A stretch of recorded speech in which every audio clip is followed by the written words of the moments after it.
Hello, beloved souls.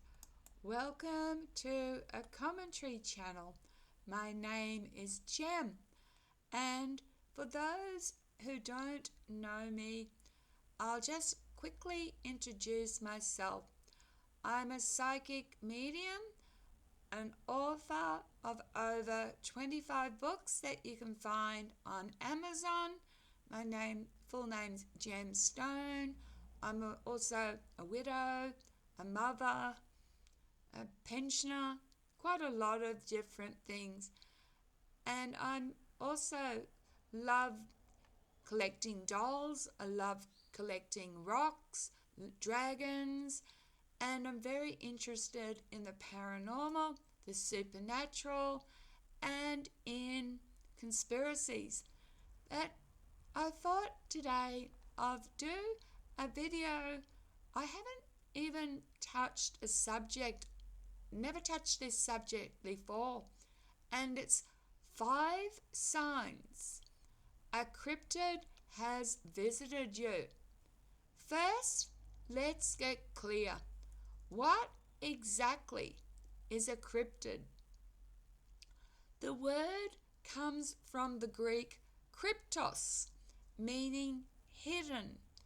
A cryptid is any creature whose existence has been suggested, reported, or even witnessed, but never fully proven by science.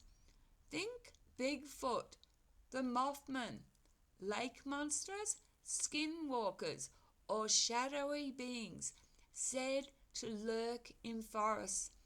They exist on the edge between myth and reality, folklore and fact. Now, most of us think cryptids as distant legends, but what if one has already brushed against your life? What if you've experienced the subtle signs without even realizing it? Here are 5 things people report that could suggest a cryptid has visited you. Number 1, unexplained sounds in nature. Cryptid encounters are often marked by strange noises, not just the usual rustle of an animal, but howls, growls, or shrieks that don't match any known creature in your area. Some describe them as half human, half animal.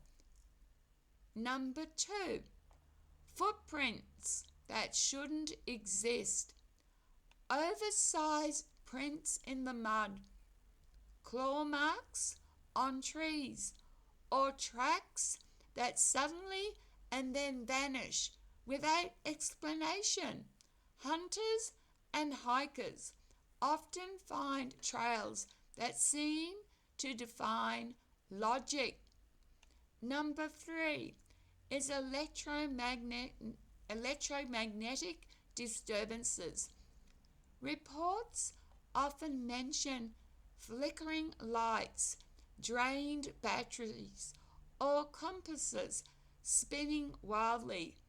It's as if cryptids carry an energy field that disrupts our electronics, similar to reports of UFOs.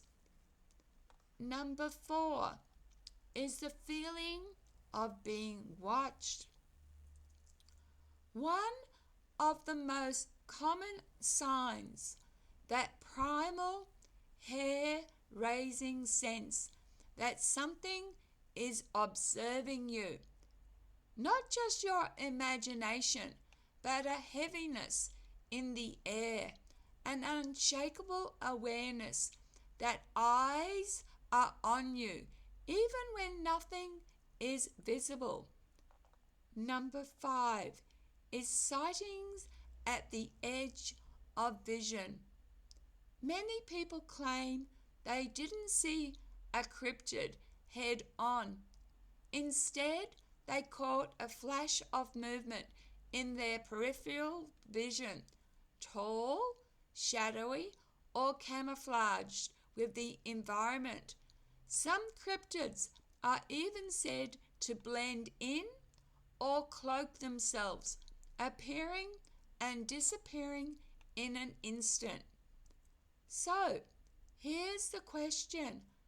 Are cryptids simply myths born of fear and folklore? Or is it possible that these creatures walk among us, brushing against our world just long enough to leave traces? If you've ever felt or seen one of these signs, maybe you've had a visitor you can't explain. And if you have, I would like you to leave a comment below. Now, I don't know if you count fae as cryptids, because fae is part of the folklore, but I'll share my experience. When I was living in Townsville in the late 1980s, I had a partner. We weren't married, we were engaged, and we'd just been intimate, and it was late at night, and our bedroom faced the bathroom. And so from the bed, I could easily see into the bathroom, and I saw come out of the wall about a foot tall, if that, little creature wearing a brown suit, a little brownie. And he walked from one side of my wall and disappeared across into the other side. So I said to my partner, D, because his name began with D, could you just go into the bathroom? Because I thought, yep, finally, Jem, you've lost your mind. You're imagining things, because at that time I was not a drug addict. I was not under the influence of anything. And I thought, yeah, finally, you've done something. You've lost your mind, because I've been practicing, my, some people call it my Wiccan abilities, my psychic abilities, mucking around with Ouija boards. I've caused this. Anyway, Dee's gone into the bathroom. I haven't told him, because I don't want him to get an idea that I've lost my mind. And I said, when he goes in there and there's nothing there, I said, come back, Dee, it's all right. And he said, no, it isn't. And he's got a little mark on his face that this being had caused. Then I was spooked, jumped out of bed. Both of us went into the lounge room. The TV suddenly went static, and a plant that we had hanging by, that, what's it called, where they do fancy little knots with macrame up to something like that, was swinging round and round. And Dee said to me, I don't know what you've summoned, but it's here. So yes, if you were my little, and that was in Townsville, North Queensland. So far from Ireland and England, where you think little brownies live, there was a little brownie. Yep. So share your experience. And lastly, I'll share something that my mother, she was in the middle west of Queensland, driving down from, either Balcoolan, down the back ways, south somewhere, and she swear she saw a tiger. There's no tigers in Australia. All right, share your experience. I love to read. Have you, especially if you live in the United States, we have our yowies and black panthers, but I've never seen anything. And let's say fae are cryptids. Let's just include them there. If you've witnessed anything, and I don't want aliens, because aliens is a different set of entities, but anything that They I'll accept all cryptids. Please leave below. And my automatic writing, my channeling, has said that there is a type of being that lives in the forest, and it's a bit like the predator. It cloaks itself, it's see-through, and it's a hunter of aliens. Alright, thank you again for watching. I'm now starting to ramble. So yeah, drop a comment below. Thank you for watching. Take care of yourselves and each other. Love, light, and blessings. Bye.